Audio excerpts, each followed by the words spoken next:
আজ মঙ্গলবার, ঘড়িতে এখন সময় হয়ে গেছে রাত 10টা। সবাই মিলে লেগে পড়েছি একটা কাজ নিয়ে। কি কাজ সবটাই তোমাদের বলবো। তার আগে তোমাদের সবাইকে সিপ্রাস লাইফে জানাই অনেক অনেক ওয়েলকাম আর অনেক অনেক ভালোবাসা। এখন থেকেই শুরু করলাম আমি আজকের আরেকটি নতুন ব্লগ। মেয়ের স্কুলে ডিসেম্বর মাসে থাকে সায়েন্স ফেয়ার। সেইটা নিয়ে একটা বড় প্রোগ্রাম হয়, আর সেখানে কিন্তু সবাই অংশগ্রহণ করার জন্য নানান রকম মডেল তৈরি করতে হয়। তো যার যেরকম চয়েস সেরকমই নয়, কিছু কিছু স্কুল থেকে বলে দেয় আর সেভাবেই তৈরি করতে হয়। এখানে দেখো আমি একটা গ্লু গান নিয়ে নিয়েছি, আর ছোট ছোট নোংরা ফেলার যে ডাস্টবিন মতো হয় সেরকম 3 কালারের 3টে করা হয়েছে। এটাই আমি এই আঠাটা দিয়ে চিপকে দিচ্ছি ভালো করে, যাতে কাল নিয়ে যাওয়ার সময় উঠে না যায়। আর এই গ্লু গানের আঠাটা বেশ ভালো, জানো তো, ভালো করে যদি চিপকে যায় একবারে তাহলে কিন্তু আর ওঠার চান্সটা থাকে না, আর একটু হাওয়া লেগে গেলে কিন্তু উঠে আসবে। এটা লাগাচ্ছি আর আমি মনে করছি যে এখন কত নতুন নতুন জিনিস বেরিয়েছে। আমরা যখন স্কুলে পড়তাম সেই সময়টাতে জানো তো, বছরে একবার করে আমাদের স্কুলেও বিজ্ঞান মেলা হতো। সেই সময় নানান রকম জিনিস কিন্তু তখন আমরা দেখতাম, আর নানান রকম জিনিসের সাথেও কিন্তু পরিচিত হতাম। এখন সময়ের সঙ্গে সঙ্গে অনেক কিছু অন্যরকম হয়ে গেছে, নতুন হয়ে গেছে। তো এটা করে নিই, পুরোটা হয়ে গেলে তোমাদের দেখিয়ে দেব। কালকে রাতের যেটা বানানো হচ্ছিল, এই দেখো এতটা হয়েছে। দুজন মিলে করছে ওরা, আমার মেয়ে আর আরেকজন ওর ফ্রেন্ড, দুজন মিলে করছে। অর্ধেক এখানে আবার এই একটা ফ্যাক্টরি বসবে, আর এই জায়গাটা একটা বাক্সর মধ্যে মাটি হবে। মানে এটা যেহেতু ওয়েস্ট ম্যানেজমেন্টের মডেল, সেই জন্য এখান দিয়ে ডাস্টবিনের সেই নোংরা বের করে ওটাকে মাটির মধ্যে দিয়ে ডিকম্পোজ করে দেবে। আর এখানেও এক মাটি মানে বসবে, এই সাইডটাতে প্লাস্টিক বসবে, এই যে এই ডাস্টবিনেরটা, আর এই সাইডের যে মাটিটা ওইটা ওয়েট আর ডার্ট, মানে সেই ওই নোংরাগুলো এর মধ্যে বসবে। আর ওই যে ট্রিগুলো এইখানে এখানে এখানে মানে রাস্তার ধারে যেমন হয় না, এখানে একটা বাইক বসবে পিছনে।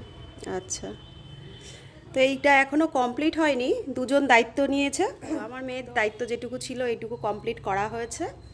এইবার বাকি যেটা আছে ওর ফ্রেন্ড নিয়ে আসবে স্কুলে, আর স্কুলে স্যার ম্যামেদের সামনেই বাকিটা করা লাগবে। আর এই রাস্তার মধ্যে একটু যে এই রাস্তার লাইনগুলো হয় সাদা সাদা, আচ্ছা, এটা সায়েন্স ফেয়ারের পরে আবার পেয়ে যাবো।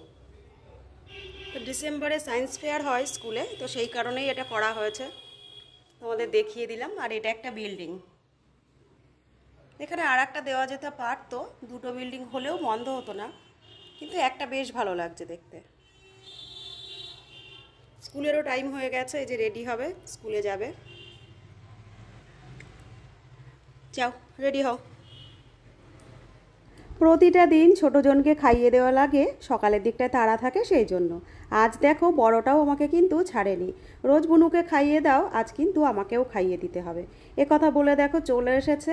আর আমারও কিছু করার ছিল না সেই জায়গায়, রোজ তো আর বলে না, সেই কারণে আজ কিন্তু তাকেও খাইয়ে দিচ্ছি। একটু গরম গরম ডাল সেদ্ধ ভাত আর একটু ঘি নিয়ে মাখিয়ে দেখো বড়জনকেও কিন্তু আজ খাইয়ে দিলাম। টাটা। ওটাকে সাবধানে নিয়ে যেও, ঠিক আছে? হ্যাঁ, ভালো করে দাও, আমার কাছে দাও, আমার কাছে দাও, আমার কাছে দিয়ে জুতোটা পরো। মাগুই ব্যাগ, ওই জন্য তো বললাম সাবধানে নিয়ে যেও। এই যে স্কুলে যাচ্ছে, আজ ওদের স্কুলে এক্সাম আছে, গ্রিন অলিম্পিয়াড এক্সাম হয় সেটা। আর এদিকে এটাও নিয়ে যাচ্ছে আজকে, এটাও লাগবে।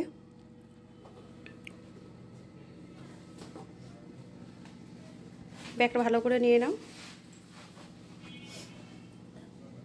সাবধানে নিও। টাটা। এদিকে মেয়ে বেরিয়ে পড়েছে রেডি হয়ে স্কুলে যাবে, আর আজ কিন্তু যাবে ওর বাবার সঙ্গে। ওর আজকে বিশেষ করে আবদার ছিল যে বাবা তুমি আজকে স্কুলে দিয়ে আসবে। স্কুলের যে রয়েছে সায়েন্স ফেয়ারের প্রজেক্টটা, ওইটা যাতে ভেঙে না যায় সেই কারণে ওর বাবা নিয়ে যাবে। আবার ও আসার সময় কিন্তু বাসেই চলে আসবে। এদিকে মেয়ে তো চলে গেল, আর আমিও রান্নাঘরে চলে এসেছি, আর রান্নাটাও বসিয়ে দিয়েছি। অনেকগুলো আলুর মধ্যে দেখো একটা মাত্র ফুলকপির টুকরো।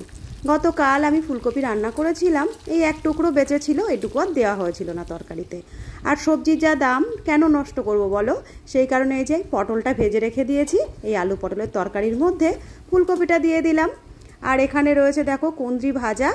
তোমাদের দাদা আমরা কিন্তু দুজনেই ভীষণ ভালোবাসি এই কুঁদরি ভাজা, তো কুঁদরি ভেজে নিয়েছি। আর এখানে রয়েছে দেখো মুগের ডাল।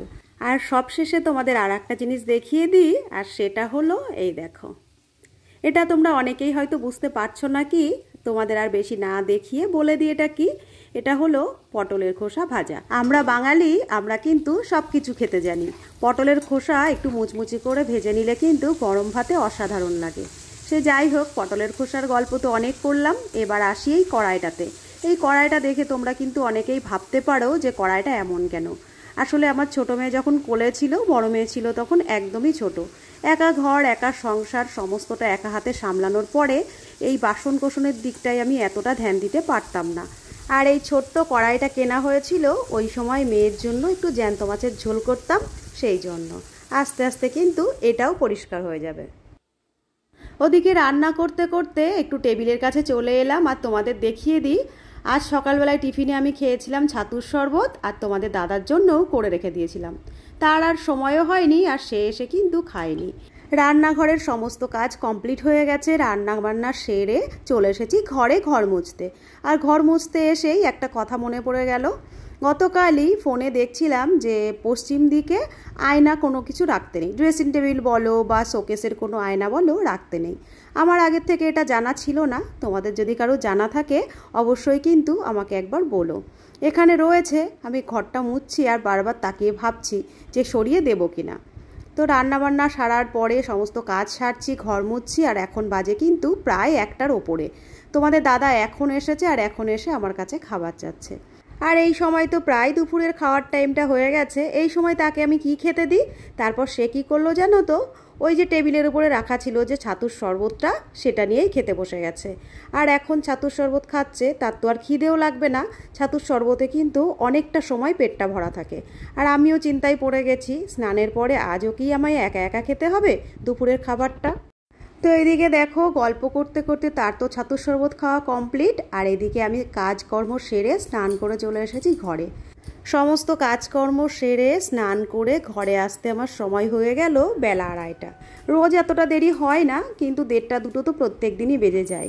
একা ঘর, সমস্তটা একা হাতে সামলিয়ে উঠতে উঠতে বেশ অনেকটাই দেরি হয়ে যায়।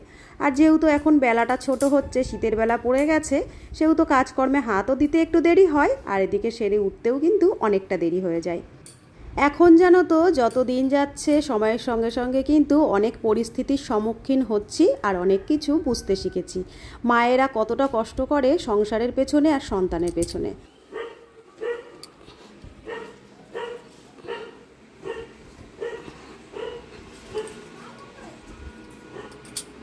গামছাটা এখানে মেলে দিলাম, এখানেই শুকিয়ে যাবে।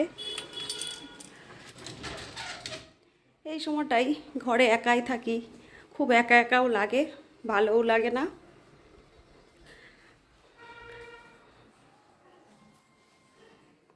দুপুর গড়িয়ে এখন বিকেল হয়ে গেছে প্রায়, আর আমি চলে এসেছি দেখো রাস্তায়। মেয়ের স্কুল বাস আসবে, ওকে নিয়ে বাড়িতে যাব। প্রায় দিনই কি হয়, 4:30-র দিকে বাসটা ঢোকে, আবার কোনো দিন হয় 4:45, কখনো বা 5টা। তো 4:30টায় বাস ঢুকে যাবে সেই চিন্তা করে কিন্তু তাড়াতাড়ি করে আমি রাস্তায় চলে এসেছি যে বাস ঢুকে যায় যদি। তো ঠান্ডা তো বেশ পড়েছে, আর আমি কোনো সোয়েটার বা চাদর না নিয়েই চলে এসেছি। আশপাশটা দেখো, দেখে যেন মনে হচ্ছে এখনই সন্ধ্যা লেগে যাবে। বেশি টাইম হয়নি ঘড়িতে, বেলা যেহেতু অনেকটাই ছোট হয়ে গেছে, তাতে করে বেশ ঠান্ডা লাগছে। বাসটা ঢুকলেই মেয়েকে নেব, তারপর বাড়ির দিকে যাব। বাস এদিকে ঢুকে গেছে, আর আমি দেখো মেয়েকে নামিয়েও নিয়েছি। আর ওর মুখটা তোমরা দেখলে বুঝতে পারবে ওর মনটা কিন্তু অনেকটাই খারাপ হয়ে রয়েছে। আর তোমাদের বলে দিই, ওর মন খারাপ হওয়ার কারণটা হলো হাতের যে প্রজেক্টটা রয়েছে, যতটা বেস্ট ভেবেছিল ততটা বেস্ট হয়নি। সে যাই হোক, আজকে সারাদিনের খুবই ছোট্ট একটা ব্লগ তোমাদের দিলাম। আমার ব্লগগুলো তোমাদের কেমন লাগছে জানিও, ভালো লাগলে এভাবেই পাশে থেকে যেও। খুব তাড়াতাড়ি তোমাদের সামনে আবার হাজির হয়ে যাব নতুন আরেকটি ব্লগের সঙ্গে। আজকের মতো আসছি, সবাই ভালো থেকো, টাটা।